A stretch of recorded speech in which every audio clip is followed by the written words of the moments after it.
What's your sugar mama story? Story 1. In my early 20s, I met an older woman around her mid-40s in a bar. She was drinking alone, and I stood by her to order a drink, and she leaned over and gave me all kinds of compliments about my body. I said thanks, and that she looked great, too, and she gave me her business card. She was a realtor and told me to text her around 2 a.m. I did. She rolled up to my place in a super nice Benz. Woke up and she was gone. Next weekend, she texted me an address and to be there at 8 p.m. and to clear my entire weekend for her. And I did. She had a really nice 8-bedroom house. And she was wild. Taught me a thing or two and let me explore all kinds of things I didn't even know I was interested in. The next weekend, same thing. I showed up and she had so much for me. Really nice high-end clothes and shoes. She also bought all kinds of kinky toys for me to use on her as well. She made me into a half-dom, and I would tie her up and do just about anything I wanted to. And we had a good time. Then she fell off the face of the earth, and I don't regret it one bit because she was really nice and spoiled the crap out of me. She made me food and would bring it to me while I was in bed. Massage my body darn near every day, and she would sleep in a different room. And in between the sexual times we would have long, lengthy conversations about anything and everything. Story 2. I've been working at a restaurant for over a year and a half now, and the same elderly couple comes in at least 3 times per week. They are both probably in their 70s at least. The woman is always in nice fur coats and has different jewelry all the time, but is kind of losing herself to her age. I don't think she has dementia quite yet, but she's not quite all there anymore. The man is constantly leading her around, walking her to their regular booth, helping her order, etc. And I found out recently that the poor old guy lives in his car, and basically this woman pays for him to have a few meals with her each week in exchange for his companionship. It's kind of like a weird elderly escort deal they've got going on. It's sad, but in a weird way, kind of sweet. As I've noticed, he gets very protective over her and seems to genuinely care for her. He keeps all of her receipts for her, makes sure she gets exactly what she wants, and always makes sure that she gets her 1.5 scoops of vanilla ice cream for dessert. How the guy survives living mostly in his car in Minnesota winters is probably solely due to the help from this woman. Sounds like both of these souls probably needed each other. It seems like the guy has fallen on hard times a little bit and is probably just as lonely and in need of companionship the same way that she does. I think they have a pretty good, mutually beneficial relationship, assuming that the guy doesn't take advantage of her and try to steal all her money or something. If they get any closer, maybe she should just let him move in and stay out of the cold. It would be a very nice Minnesota thing to do. Story 3. I was seeing her for about 2 months, and she was 10 years older. We worked together, and there's always been those certain looks throughout the year. And she was going through a divorce with a well-to-do architect, and we previously bonded over depressive situations that we were going through. It wasn't until I handed my resignation in and told the staff that it did kick off. She said we should go get a drink one night, and then nothing happened. Then she invited me around to her place. She had 3 awesome kids, anything I wanted: booze, wise food, great cooked meals and drinks. Well, and she was in very good shape, and we absolutely bonded very well in the bedroom, too. It was almost perfect, except for me having to sneak out at the crack of dawn before the kids woke up. This continued for about 7 weeks. I had my car packed and ready to go, and we spent one last night together before I moved. We said our goodbyes and I drove off, and that was the last thing I've heard from her, as per the arrangement and her request. It could have worked out, I felt. Story 4. This happened to me a couple of years ago. I was back home from college on a break and matched with this girl on Tinder. She seemed pretty cool, and we texted for about 3 days, then decided to meet up and get some sushi. She came over to my house first and parked in front of my house, which was my mom's house, for like 15 minutes, and texted me that she was too shy to come in. Eventually she walked up.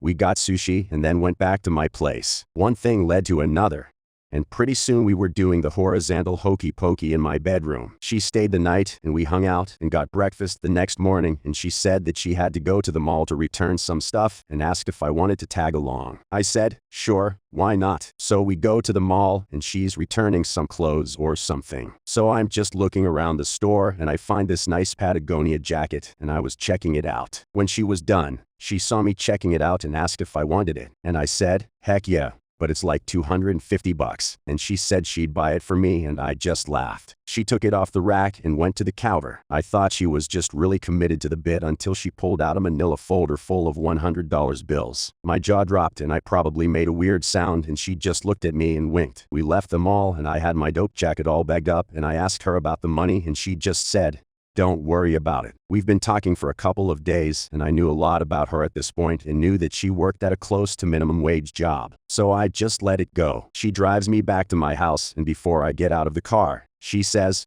"Hold on," and pulls out the folder. I ask her what she's doing, and she just throws $600 into my bag. I felt weird and tried to give it back, and she said, "Don't worry about it. I have a bunch." She opened up her purse and pulled out like 6 or 7 of these manila folders. Eventually, she convinced me to keep the money, and I was like, screw it. I'm a hooker now, I guess. So I go back to my school, and she goes back to hers. And over the next few months, she would randomly drop anywhere from $100 to $500 in my Venmo every week or so. We continued texting, and she just kept buying me crap. If I mentioned being hungry, she'd order a pizza or something for me and my roommates. If I mentioned that I needed or wanted anything, I could expect to see it in an Amazon box on my porch. A couple of days later, I go back home again on my next break and decide that we should meet up again. And this time we skipped the sushi and went straight to doing the old bit. Betty Boop. Betty Boop. Again, things go great. She stays the night and we watch a movie the next morning. She eventually decides it's time to leave and puts 10 $100 bills on my coffee table. Now, at this point, I know she won't take no for an answer. I just take the loot and say thanks. She drives off and waves bye to me. Everything seems normal. A few hours pass and I go to text her, but it doesn't go through. That's weird, but whatever. And more time passes, but my text still won't go through. I tried to message her on Snapchat, and it looks like she deleted me or blocked me or something. Turns out she blocked me on every form of social media. So I'm pretty confused, and I just play it cool and try not to be a weirdo and like call her a bunch or anything like that. So break-ins, and I go back to school again, and I still haven't heard a word from this chick. Then at like 2 a.m. one night, I get a call from a blocked number. Shocker, it's her. I asked her what the heck's going on, and she just shushed me. She was whispering, but not like sexy whispering. She sounded super serious and a little scared. Even she just told me that I can tell anyone about our interaction together.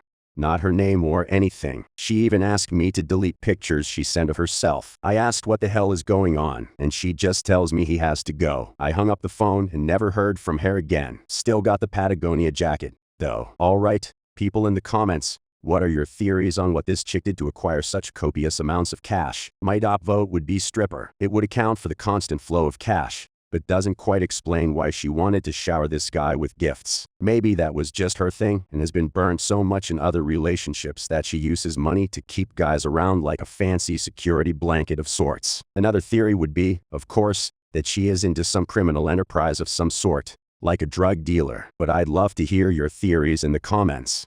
Story 5. This happened in Tokyo about 5 or 6 years ago. I met a client at work when I was 26 or 27 and she was 32 or 33. She was really cute, very smart and educated, and we got on very well together. She was a bit of a train geek and she liked riding trains, which is fairly common in Japan, but rare for a woman, and she had a lot of cute quirks like that. She could tell you the make and model of every pantograph on every train in operation in Japan. Now, anyone who knows Japanese politics has heard her name before. I didn't know who she was when we first met, but my boss later told me to treat her like a VIP at all times. Anyway, our work project wrapped up, and we decided to go out for a bite at a nearby restaurant. She tells me she needs help preparing for an interview at a very famous company for a very unique role that they would essentially be creating just for her. And I tell her I'd be happy to help her with it. I didn't have any ulterior motives. I generally liked her and wanted her to succeed. We met up again to do the interview prep and one more final practice. After that, she invited me to play dots with her after we'd finished,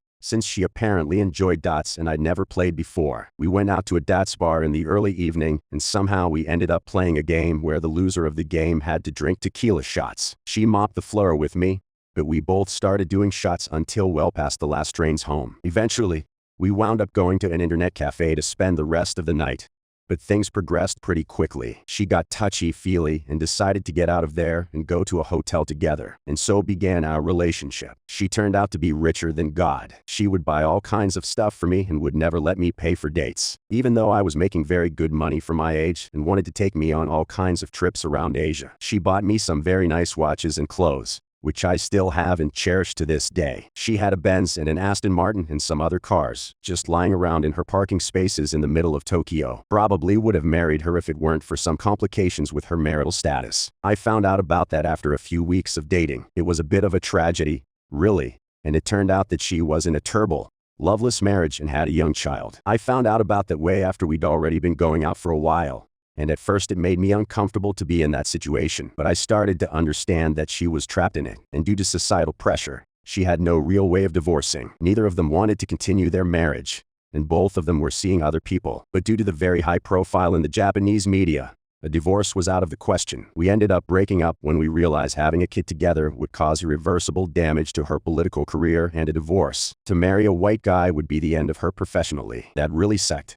But that was the truth, and she was the best girlfriend I've ever had. If I'd met her 3 years earlier, I'm sure my life would have been completely different now, and not for the money. I could care less about that, but I've never met someone I've connected with so well. Really was the one that got away. I mean, it sounds like this guy temporarily won the relationship jackpot, because some people might find an amazing person they connect with, but they're dirt poor, or the other way around, where they find a filthy rich person to be with, but spending time with them is miserable and they hate each other. This story sounds like everything was clicking and working out. At least this guy can look back on these fun memories, the trips and the gifts, and it's pretty cool that he still has some of the gifts like the watch. But you know, it's never too late, and I would like to think that these two can find a way to reconnect again in the future. Story 6. So 6 or so years ago, I was just out of college in Southern California, living with my grandpa, and asked out a Chinese grad student after meeting her at work on our second date. She picked me up in a shiny black Audi, said her parents leased it for her. So we went to a Chinese restaurant, and I had paid for food on our first date, and just assumed that I would keep on doing so despite making only $15 an hour at the time. So when she started ordering lobster duck and enough food to feed 8 people,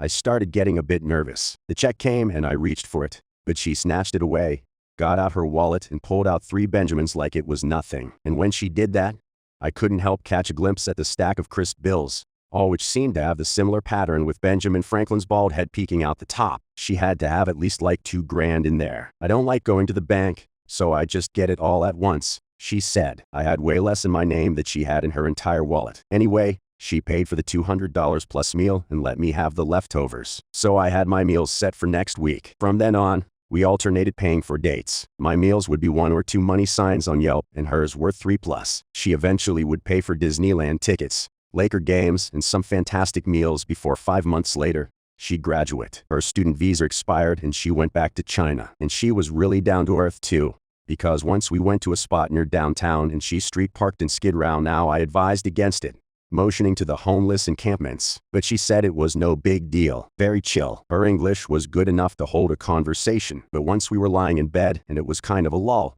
and she said, out of the blue, "I'm funnier in Chinese," which I thought was hilarious but also sad. Maybe because of that, we didn't text each other much outside of planning our weekends, but I sometimes wondered whether she had like 2 or 3 boyfriends that she was just cycling through. She didn't have Facebook, only a Weibo or some other Chinese social media. I texted her a few years ago, but the normally blue bubbles were now green, and still we had a lot of fun, and she helped me get through some post-grad broke blues, but hope she's doing all right. Dang, this guy got Disneyland Laker games and delicious food out of this deal. Pretty impressive. It would be a little sad if this girl actually did have a couple of boyfriends, but would it have mattered? I think maybe that guy might have been upset initially, but might get over it and just enjoy the time together for what it is. In the comments, would you guys be cool with this money-spending hottie having you mixed in with other boyfriends?